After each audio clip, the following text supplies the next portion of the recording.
Look, I changed it. You see? Look, I put flowers. Spring break's March 16th. Oh, okay. I just kind of like skipped the week. Okay. Yeah. I was like, hello, wait a minute. Okay, take a look at your thing. How do I solve this guy right here? Yeah, you do. Okay, sine to something. -1, remember? Inverse sine? Remember how to solve that?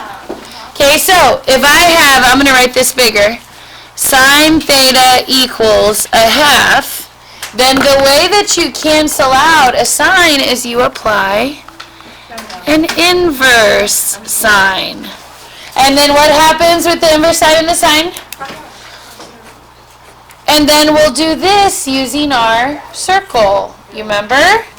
Okay, so I know theta equals the inverse sine of 1/2, and then I'll get out my lovely little circle of joy that you're going to love forever. Okay, sine is x or y? Y, so look at your circle. Where's your y/2? Two places? Pi/6 and 5/6. So write it down. My answers for theta would be pi/6 and 5/6. Okay. Now, that is solving analytically. Now we're going to look at solving graphically.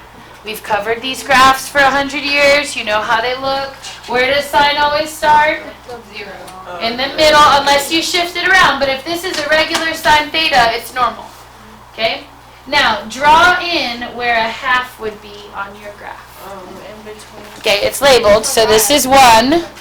So 1/2 would be 0.5, which is here. Okay, what is this point if I just solved it? That's my pi/6. And you'll notice I pulled this graph off Google. Okay, but what is pi/6 the same as? 30 degrees, right? Okay, and then where did it also cross here?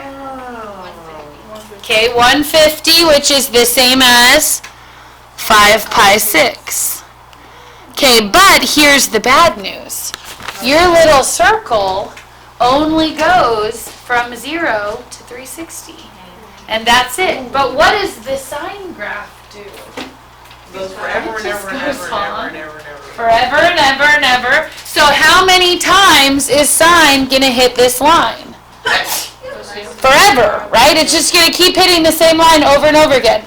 So it's going to hit here, and then it's going to hit here, and then the next little hump, it's going to hit 2 more times, and then 2 more times, and then 2 more times. So you could keep going around the circle, okay, because there are infinite solutions. Okay, that's your little infinity sign. Okay, but, oh wait, hold on, I put that in the wrong spot. There are 2 solutions within the circle, but there are infinity solutions if you go all the way through. So there's only 2 on the circle, but there's infinity if you go forever and ever and ever. Okay? So the way that you would handle that is you'll do what's called a general solution. So I want you to look at the degrees. 30 is the first place it hits. Where's the next place it hit? What's the difference? 360, because how long does it take for it to repeat itself? 360 degrees. Now look at this one, it was 150. What's the difference to get to 510? Plus 360. So from here to here, I just had to plus 360. And then from here to here, I had to plus 360. That pattern is always going to be true. So if you are solving in degrees, you would say the answer is 30 degrees plus 360n. Now, where was the other solution besides 30 degrees? We said 30 degrees here and 150. And so I would add 360n. And that would complete every single answer for forever and ever and ever. Because I would add 360 once, then I'd add 360 twice, then I'd add 360 a third time. So it will basically give you, between these 2 things, every single possibility of where my graph is going to cross. Now, let's transfer it over into radians. 360 is in degrees. How long is this in radians? 2 pi. Good. So I'm going to put here or plus 2 pi. So in radians, I would add 2 pi. So it would be pi sixth plus 2 pi n. And then 5 pi sixth plus 2 pi n. Does that make sense?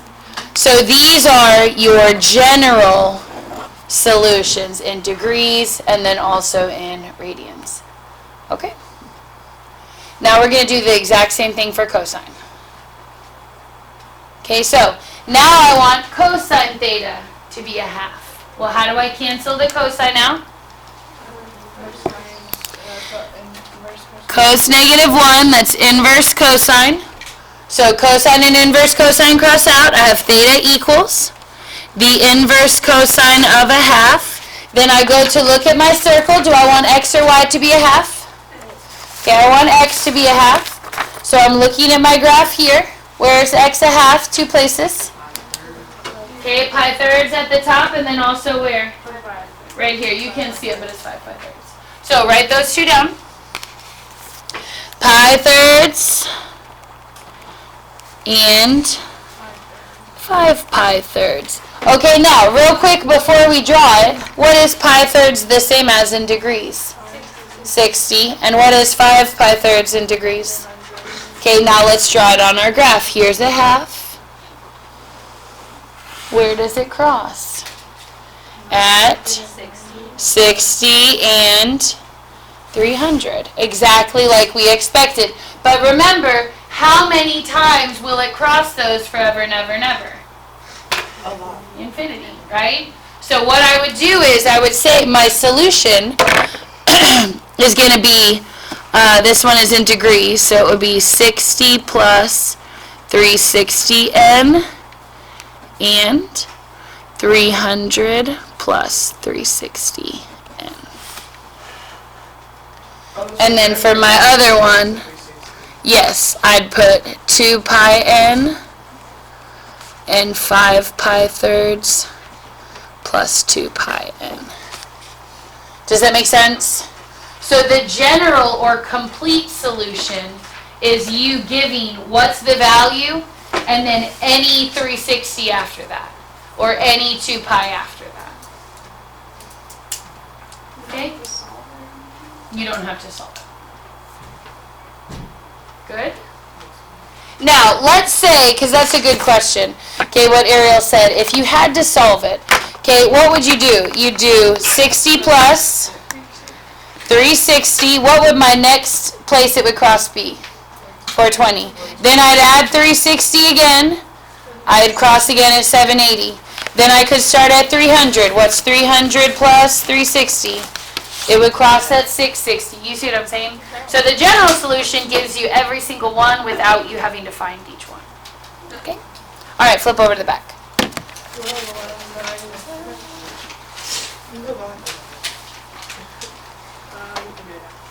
Good. Okay, so we don't necessarily have to do all of these. Let's do number 4 and then number 5. Last two.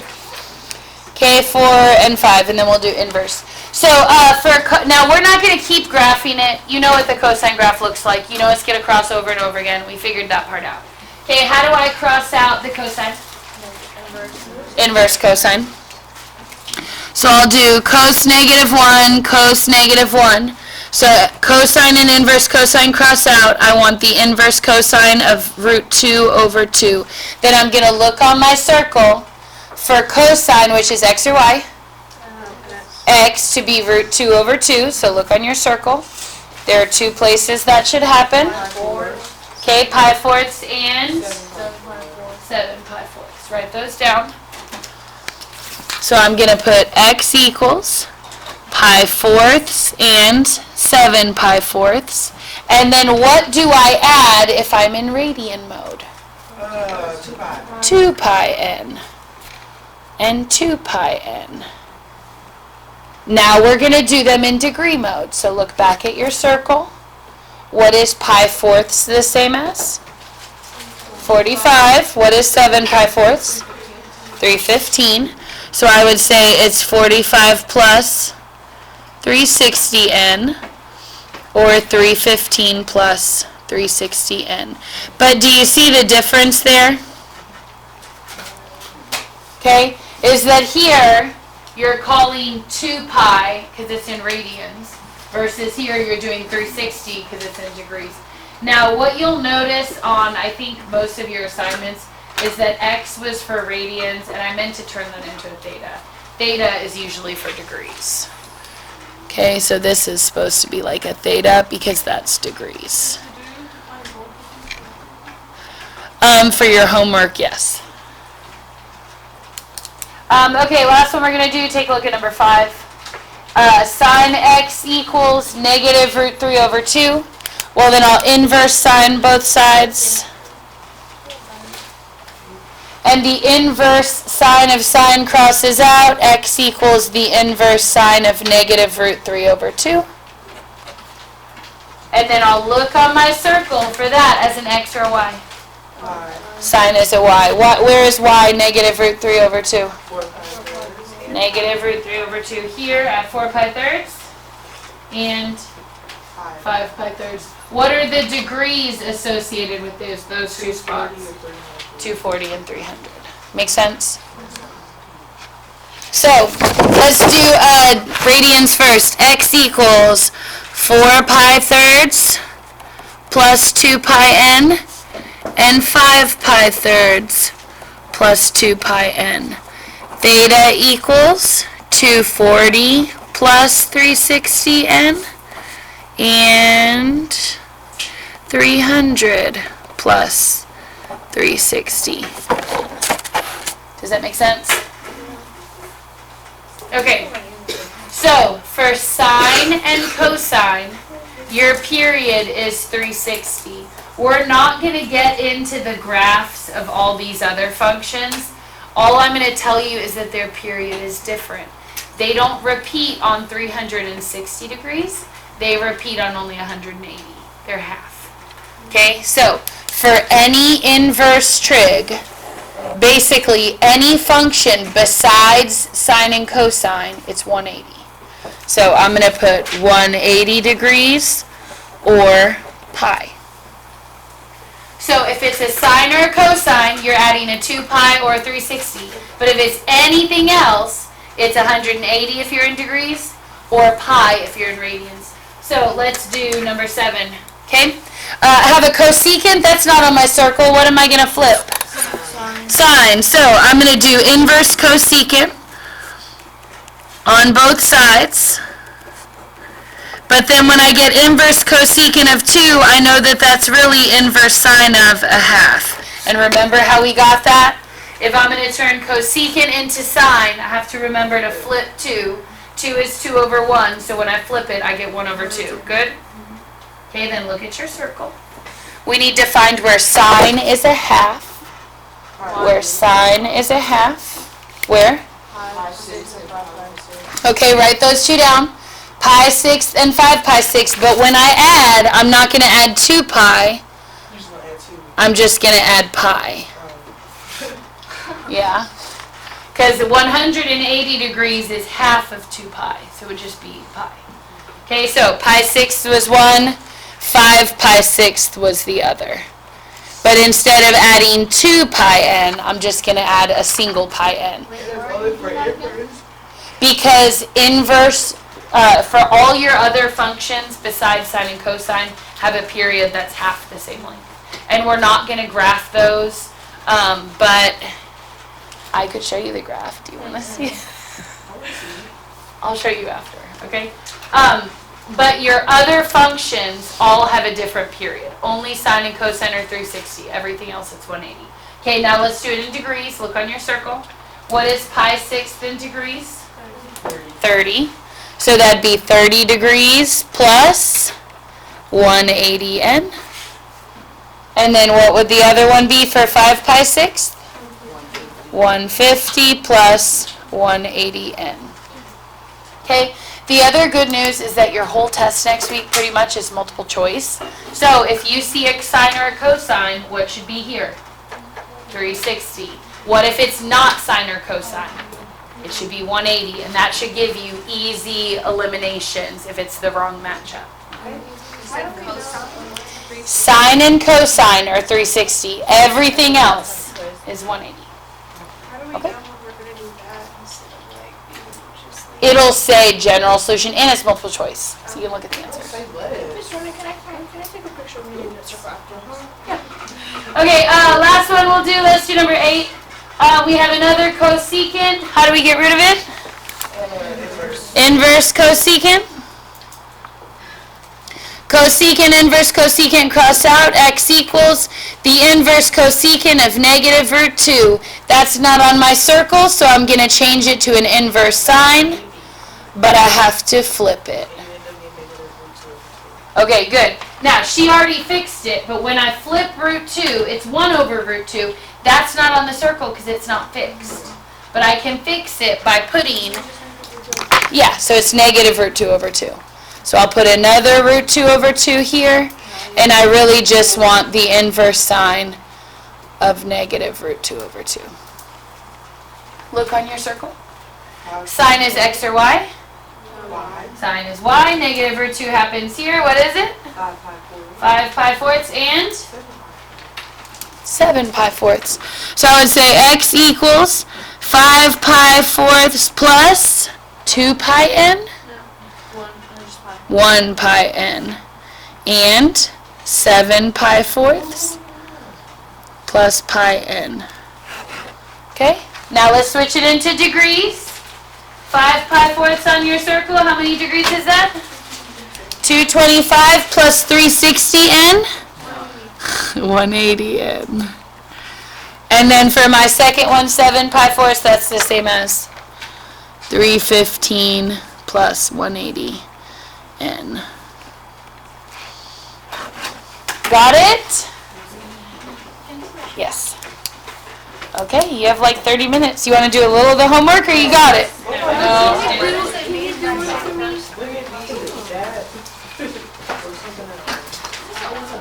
Yes, that would be right. Because remember, when you flip one, it just saves a 1. So it'd be 0 plus 180. Yeah. What does it mean by finding positive? Oh, you can skip that. I don't care about that. That would be like where you add 360 3 times to get each one. Do you want to do one of the ones? Let's do number 3. Okay, I want sine x to be negative 1, then how do I solve it? Okay, inverse sine on both sides. Inverse sine and sine cross out. X equals the inverse sine of minus 1. Now remember, most of your answers you're going to get 2. But if I need y to be negative 1, how many times does that happen on the circle? Only once. Where does it happen on the circle? 3 pi over 2. So I would say x equals 3 pi over 2 plus, what's the period of the sine function? So it'd be 2 pi n. Now let's do it in degrees. So that's the bottom of the circle. Oh wait, hold on. Yeah, it's a negative 1. So remember, sine and cosine are both 360. Everything else is 180. So if this was a sine, if it starts as a sine, it's a 360 or a 2 pi. Okay, and then for 3 pi halves, how many degrees is that? 270 plus 360 n. Now, why did I only get one solution that time? Because there's only one place where you're at the bottom of the circle. But if I had gotten 2, then I would have a second one. A second answer. Okay. Anything on the back? Want to do one more off the back, or you got it? Yeah, pick one. Don't curve. I feel like they're not that hard. 10? Okay, number 10, cosecant. I have to inverse cosecant both sides. Actually, Okay, inverse cosecant both sides. These cross out. I want the inverse cosecant of -1. Cosecant's not on my circle. So what do I turn it into? Sine. And then if I flip -1, what do I still get? -1. Okay, make yourself a little note. -1 flipped is still -1. What about +1 flipped? Still +1. Then where on your circle is sine -1? We just did it. Close, that's +1. I want -1. On the bottom. Okay, but actually I was thinking in my head, oh, this is the same thing. It's not. It's a cosecant. Plus 180. So only 180 for degrees, and then only a single pi n for radians. Okay, so keep that in mind. Okay, if this is not sine or cosine, then you keep it 180. Okay? Alright, now for fun, I'll show you what the graph looks like. Okay? Just one moment, please. Oh yeah, I want to see. You're so excited, I know. Try to contain your excitement. Okay, so look, here's your sine function. I'm just going to graph an easy one. Okay, so I'm going from 0 to 360. Notice it goes up, down, up. That's one complete cycle. Now watch, if I change it to be, let's say we want to do tan x, how many times does it go through its cycle? Okay, it goes once, and then you have 2 halves. So your tan graph looks totally different, but in 360 degrees, it makes its shape basically twice, instead of only making it once. That's why its period is a half. Okay? Alright, good job, you guys.